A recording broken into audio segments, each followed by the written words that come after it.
Hello everyone and welcome to your own channel Keshav Jha King's Lab, that is learners and beginners।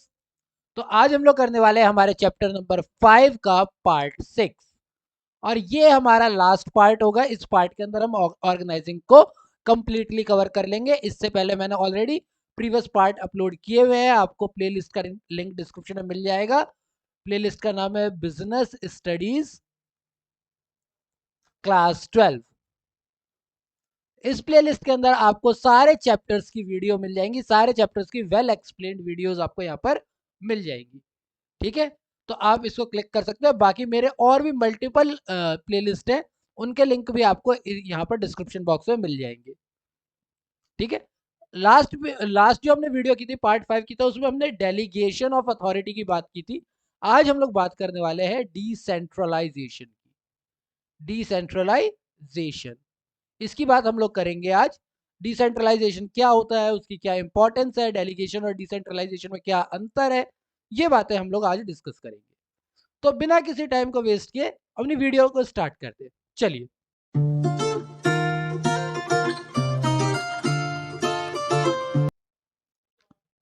तो पहले ना मैं हमेशा क्या बोलता हूँ कि जो वर्ड दे रखा है पहले उस वर्ड का मतलब समझो। डिसेंट्रलाइजेशन यानी कोई चीज सेंटर में है उसे अलग अलग बांट दिया, सेंटर से दूर कर दिया। क्लियर? यहां पर हम बात कर रहे हैं पावर की।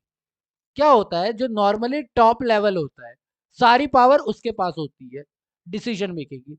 तो टॉप लेवल जब मिडिल लेवल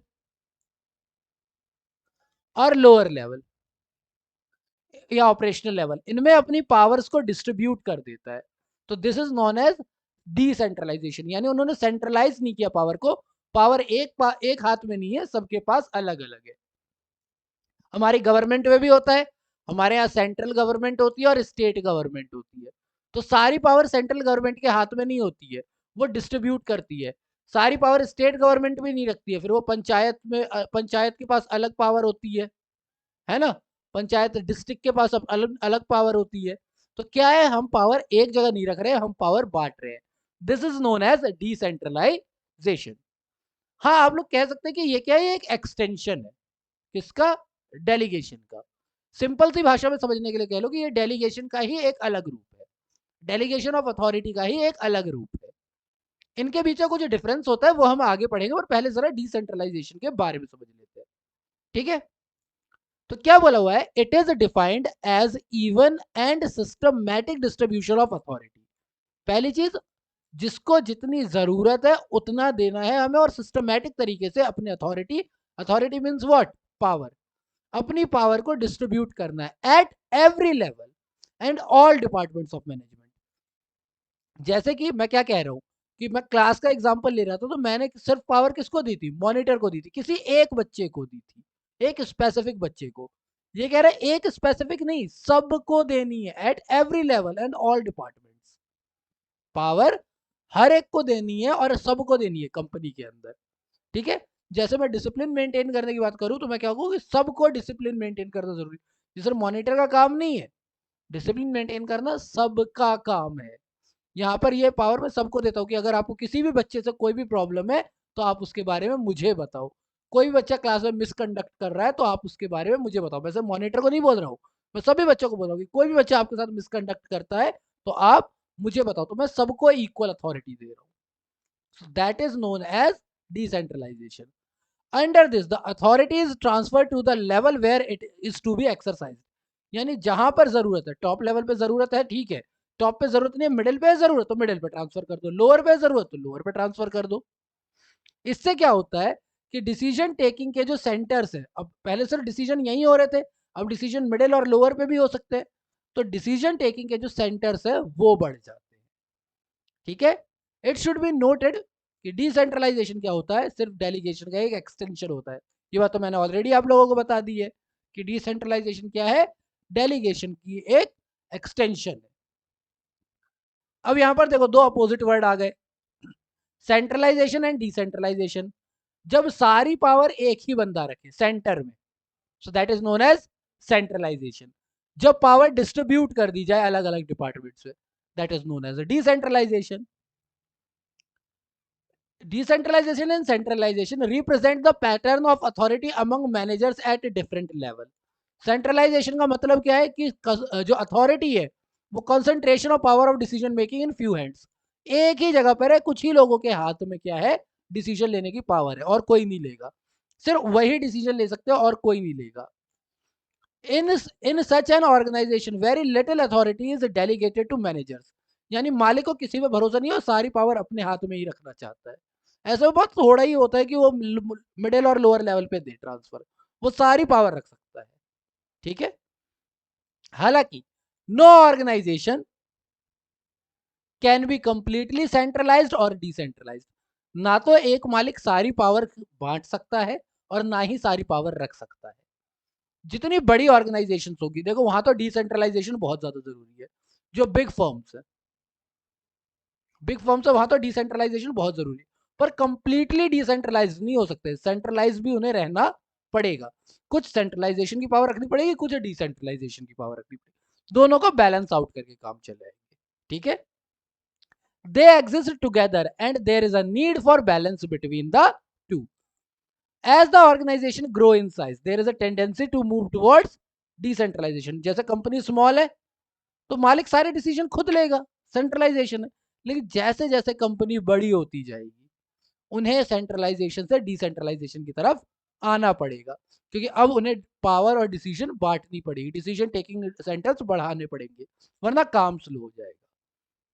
इसीलिए सभी ऑर्गेनाइजेशन, चाहे वो फॉर्मल हो चाहे वो इनफॉर्मल हो, चाहे वो आपकी कहते हैं फंक्शनल डिपार्टमेंट हो, चाहे वो डिपार्टमेंटल हो, चाहे फंक्शनल हो, कुछ भी हो, सब में हमारा क्या होता है, सेंट्रलाइजेशन और डिसेंट्रलाइजेशन पाया जाता है, दोनों जगह पाया जाता है. समझ में आ गई बात. दोनों चीजें पाई जाती है हर तरह की ऑर्गेनाइजेशन में. चलो फिर इंपॉर्टेंस की बात कर लेते हैं. डिसेंट्रलाइजेशन, मैं किसी को पावर दे रहा हूं ना, मैं किसी को पावर दे रहा हूं, तो अगर मैं पावर दूंगा तो जो मेरा सबॉर्डिनेट है वो तो खुश होगा ना, कि मैं उसे मौका दे रहा हूं कि वो अपनी मर्जी से वो मेरे को अपना टैलेंट दिखा सकता है. तो it develops initiative among the subordinates.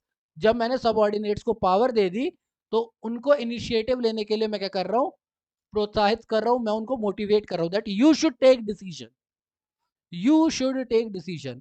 There is a rule of 1-3-1 that has to be followed. सबसे पहली बात, क्या प्रॉब्लम है, व्हाट इज योर प्रॉब्लम. मैं क्यों दूंगा किसी को पावर को, मैं किसी को, देखो स्टीव जॉब्स की एक लाइन है 1-3-1 से पहले मैं स्टीव जॉब्स की एक लाइन पे बता रहा हूँ, हिंदी में समझा देता हूँ. स्टीव जॉब ने कहा था कि किसी इंसान, ऐसे इंसान को हायर करना बहुत आसान है जिसको मैं ये बताऊं कि तुम्हें क्या करना है, क्योंकि वो छोटे लेवल पे मैं बता सकता हूँ, बहुत आसान है.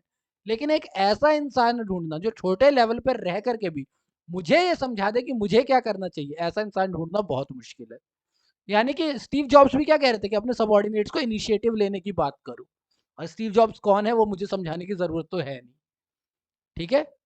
तो 1-3-1 का एक बहुत फेमस रूल है, वो कहता है कि सबसे पहले तो आप ये बताओ कि प्रॉब्लम क्या, किसी एक प्रॉब्लम की बात करो, 10 प्रॉब्लम की बात मत करो, एक प्रॉब्लम बताओ और वो प्रॉब्लम पूरी तरीके से समझाओ मुझे.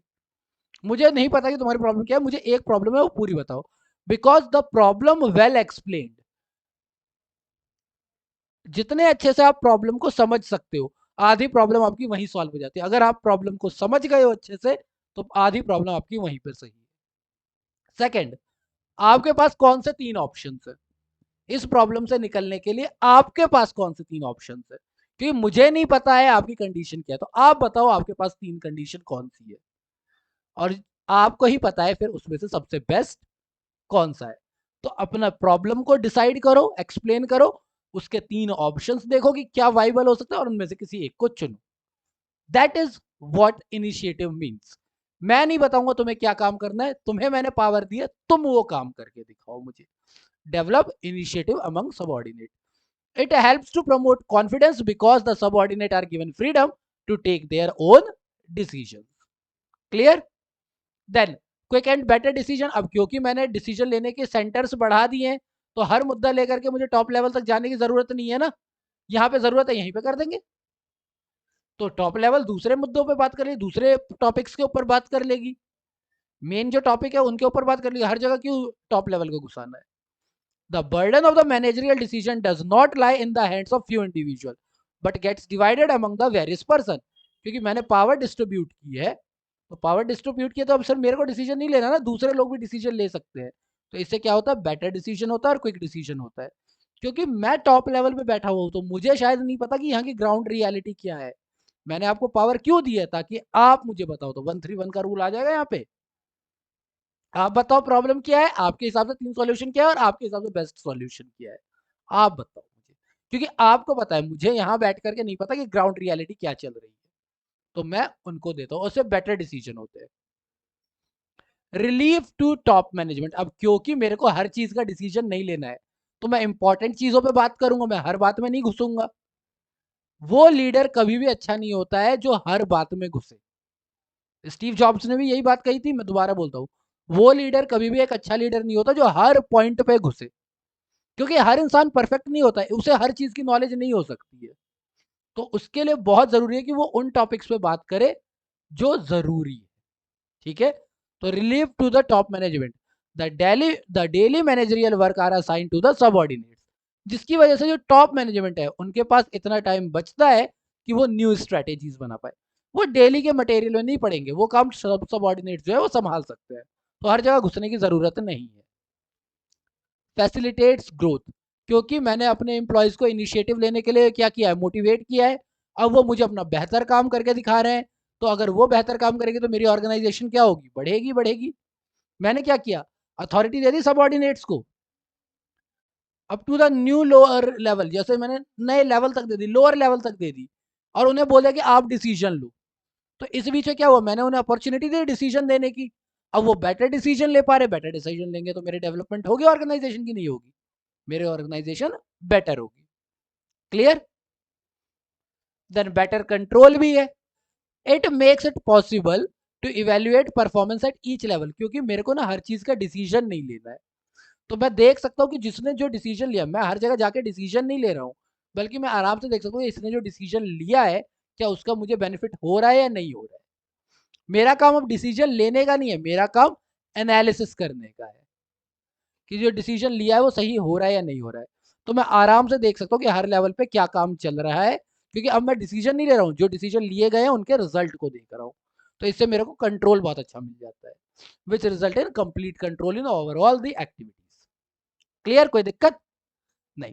और एक बात बताओ, मैनेजर की पावर मैंने सब ऑर्डिनेट को दी, मैनेजर की पावर मैंने किसको दी, सब ऑर्डिनेट को दी। तो सब ऑर्डिनेट ने क्या किया, इनिशिएटिव लिया, इनिशिएटिव लिया। अब क्योंकि उसने इनिशिएटिव लिया तो उसने काम किसका किया है, मैनेजर का किया है ना। किसका काम किया, मैनेजर का। तो क्या इसकी डेवलपमेंट हुई। अब इसे अगर मैनेजर के काम आते हैं तो इसकी डेवलपमेंट हुई ना। तो यानी फ्यूचर के लिए मेरे पास एक नया मैनेजर तैयार हो रहा है या नहीं हो रहा है। Develops managerial talent for future. It gives a chance to employees to prove their abilities and create reservoir of qualified man power. मैंने अलग अलग लोगों को अलग अलग काम दिया, तो मेरे पास मल्टीपल ऑप्शंस है कि मैं इनमें से किसी एक को चुन सकता हूँ, who can be considered to fill up more challenging position through promotion. तो अगर आप किसी को कैसे ग्रो करवाओगे, जब तक आप उसे रिस्पॉन्सिबिलिटी नहीं दोगे, और रिस्पॉन्सिबिलिटी दोगे तो आपको अथॉरिटी देनी ही पड़ेगी। तो अगर आपको फ्यूचर मैनेजर्स तैयार करने, तो उन्हें आज आपको डेलीगेट करना पड़ेगा, आज आपको अथॉरिटी डिसेंट्रलाइज्ड करनी पड़ेगी। That's for sure. क्लियर। तो ये हमारे इंपॉर्टेंस थे।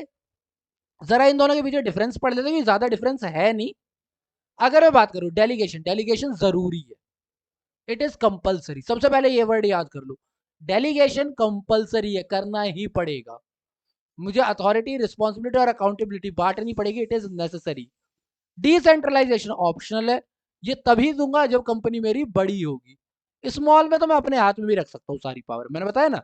अब एक ही कंपनी, कोई स्टार्टअप है, उसके अंदर 15 ही लोग काम कर रहे हैं, 10 ही लोग काम कर रहे हैं, तो मैं क्यों डिसेंट्रलाइज करूंगा। वो अनुभव सिंह बस्सी का था ना, एक कहते हैं, एक स्टैंड अप कॉमेडी है जिसमें वो बताते हैं कि मैं जॉब कर रहा था, तो उन्होंने कहा था कि मैंने जॉब ली थी तो मेरे को ऑफिस हेड बना दिया, मेरे को ब्रांच हेड बना दिया। अब उस ब्रांच हेड में 3 ही लोग काम कर रहे थे, एक मैं, एक और कोई पर्सन था, और एक चाय लेके आता था, बस दैट्स इट। तो वहां पर डिसेंट्रलाइजेशन की जरूरत थी। नहीं ना। तो ये चीजें होती है। फ्रीडम की बात करें, अगर आपको डेलीगेशन दी गई है तो डेलीगेशन में आप अकाउंटेबल भी तो हो ना, तो इसीलिए लेस फ्रीडम मिलती है। और हम डेलीगेशन की गई अथॉरिटी को कभी भी वापस ले सकते हैं। तो less freedom to take decision due to more control by superior. Delegation में ऊपर वालों को कंट्रोल ज्यादा होता है, फ्रीडम कम होती है। डिसेंट्रलाइजेशन में हम ज्यादा फ्रीडम दे देते हैं और ऊपर वाले जो होते हैं वो कहते हैं बहुत कम कंट्रोल करेंगे हम। ठीक है, तो डिसेंट्रलाइजेशन ज्यादा फ्रीडम रखती है। स्टेटस की बात करें तो it is the process of sharing task and authority. मैं टास्क का मतलब क्या, रिस्पॉन्सिबिलिटी, मैं अथॉरिटी और रिस्पॉन्सिबिलिटी दोनों शेयर करूंगा। ठीक है, और इसका मतलब क्या है कि हम decision taken by, it is the result of the policy decision taken by the top management. ये तो जरूरी है, तो ये एक प्रोसेस है और ये क्या है, ये पॉलिसी है कि फ्यूचर की टॉप लेवल वालों ने कहा कि भैया हमें सारी पावर अपने पास नहीं रखनी है, कुछ कुछ पावर बांट देनी चाहिए। डेलीगेशन नैरो होती है as it is confined to a superior and his immediate subordinate, manager, assistant manager, बस इन्हीं दोनों के बीच में होगा। सीईओ, सीओ, इन्हीं के बीच होगा। सीईओ, मैनेजिंग डायरेक्टर, बस इन्हीं दोनों के बीच होगा। डेलीगेशन सिर्फ दो ही लेवल के बीच हो सकता है, लेकिन डिसेंट्रलाइजेशन बहुत है, ये हर लेवल पे जा सकता है, पावर हर लेवल पे बांटी जा सकती है। So decentralisation can be on all levels. Clear. ये भी बर्डन, मैनेजर का बर्डन ये भी कम करता है, ये भी कम करता है, लेकिन ये भी बर्डन मैनेजर का कम करता है, ये भी बर्डन मैनेजर का कम करता है। पर इसमें फोकस पॉइंट मैनेजर रहता है, जबकि इसमें फोकस पॉइंट हमारा सबऑर्डिनेट रहता है।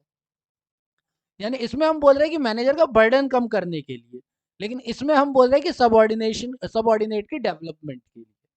यहाँ पे क्या कह रहे हैं, मैनेजर की बर्डन को कम करने के लिए, यहाँ पर कह रहे हैं सबऑर्डिनेट की डेवलपमेंट के लिए। To increase the role and the autonomy of lower level of management, कि सबऑर्डिनेट्स की डेवलपमेंट हो जाए, वो अपने डिसीजन खुद ले सके। ठीक है, तो ये डिसेंट्रलाइजेशन और डेलीगेशन के बीच में अंतर है। आई होप आपको समझ में आ गया होगा। और इसी के साथ हमारा ऑर्गेनाइजेशन का चैप्टर जो होता है वो फिनिश होता है। आई होप आपको वीडियोस पसंद आ रही होगी। अगर वीडियो पसंद आ रही है तो प्लीज वीडियो को लाइक करें, चैनल को मेरे सब्सक्राइब करें। आपको लगता है कि आपके दोस्तों को भी ये वीडियोस देखनी चाहिए तो प्लीज वीडियो को शेयर करो। और किसी और टॉपिक के ऊपर वीडियो चाहिए, कोई और टॉपिक है जिसका आपको वीडियो चाहिए, कोई ऐसा टॉपिक है जो आप अलग से डिस्कशन करना चाहते हो, कुछ आपको समझ में नहीं आ रहा है, कमेंट बॉक्स में बताओ मुझे। मुझे बताओ कि मेरे को सजेशन दो कि मैं अपनी वीडियोस को और बेटर कैसे करूं, और किस तरीके से आपको समझ में आना चाहिए, क्या कमी लग रही है आपको मेरे वीडियोस में, प्लीज मुझे सजेस्ट करके बताएं, ताकि मैं और ज्यादा वीडियोस में अपनी क्वालिटी बढ़ा सकूं। ठीक है, so with that being said, ये चैप्टर यहाँ पर कंप्लीट होता है। 6 पार्ट में हमने ये चैप्टर कंप्लीट कर दिया है। प्लेलिस्ट का लिंक आपको डिस्क्रिप्शन बॉक्स में मिल जाएगा, आप वहां से देख सकते हो। बी हेल्दी, बी सेफ, पढ़ते रहो, conquer the 12th। All the best.